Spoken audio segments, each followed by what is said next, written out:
बोलिए गोवर्धन महाराज की। एक बार कन्हैया जी गैया चरा के खेल के घर आए तो उन्हें अच्छे अच्छे पकवानों की खुशबू आई। तो वो मैया के पास गए तो उन्होंने देखा कि मैया अच्छे अच्छे पकवान बना रही हैं। तो भगवान कहते हैं कि मैया ये किसके लिए पकवान बन रहे हैं, मैं ये खा लूं? तो मैया कहती हैं नहीं, ये जय जय के ताई के लिए भोग लग रहा है, भोग बन रहा है, इसलिए जब उन्हें भोग लग जाएगा उसके बाद ही प्रसाद मिलेगा। तो अब भगवान पूछते हैं कि ये जय जय के ताई कौन है?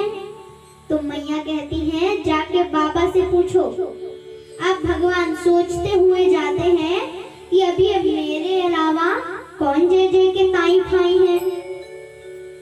फिर वो बाबा के पास जाते हैं और कहते हैं कि बाबा ये जय जय के ताई कौन है जिनके लिए इतनी तैयारियां, इतने अच्छे अच्छे पकवान बन रहे हैं, 56 भोग बन रहे हैं।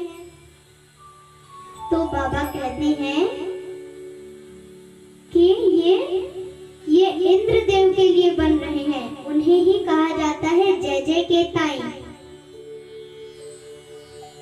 तो भगवान पूछते हैं कि उनकी पूजा हम क्यों कर रहे हैं?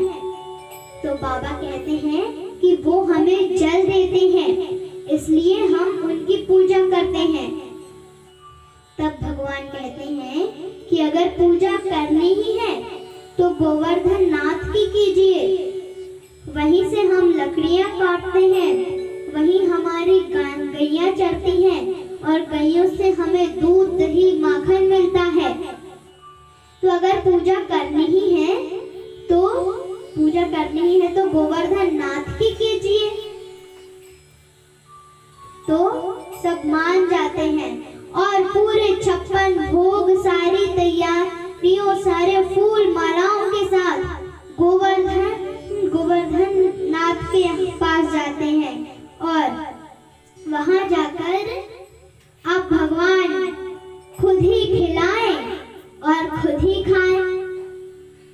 अब भगवान यहाँ पर ब्रजवासियों के साथ मिलकर पूजा भी कर रहे हैं और गोवर्धन नाथ के रूप में साक्षात भगवान खुद ही भोग भी लगा रहे हैं। मैं तो गोवर्धन को जाऊं मेरे भी सही माने मेरो मनवा, मैं तो गोवर्धन को जाऊं मेरे भी सही माने मेरो मनवा।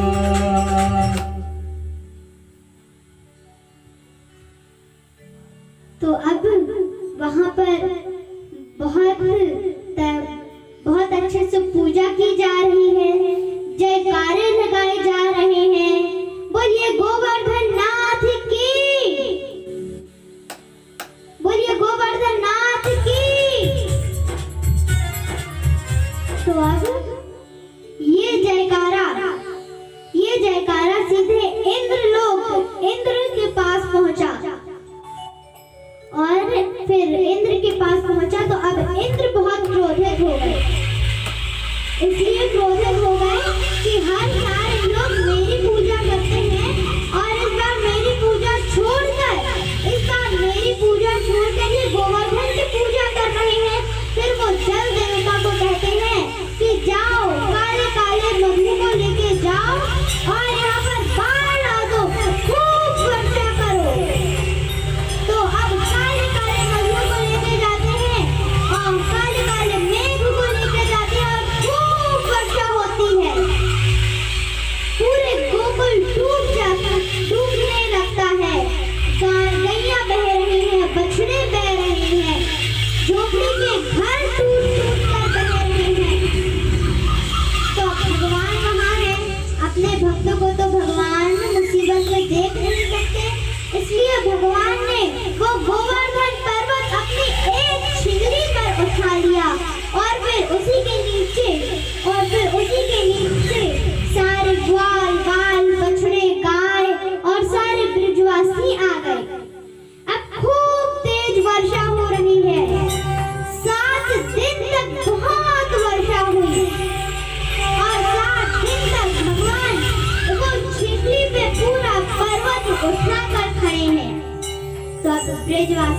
कहते हैं कि लाला तूने 7 दिन से कुछ खाया नहीं है, तो तू कुछ खा ले, तब तक हम अपने अपने डंडे लगा लेते हैं।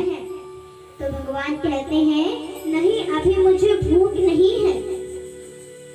तो वो ब्रजवासी कहते हैं अरे तू थक गया होगा 7 दिन तक कि इस पर्वत को पकड़े पकड़े, ला हम अपने डंडे लगा लेते हैं।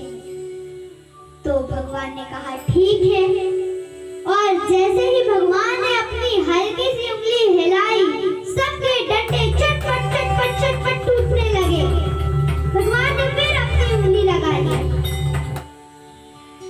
फिर ये वर्षा समाप्त होती है, सब नॉर्मल हो जाता है। फिर अब जब सब ठीक हो गया, तो अब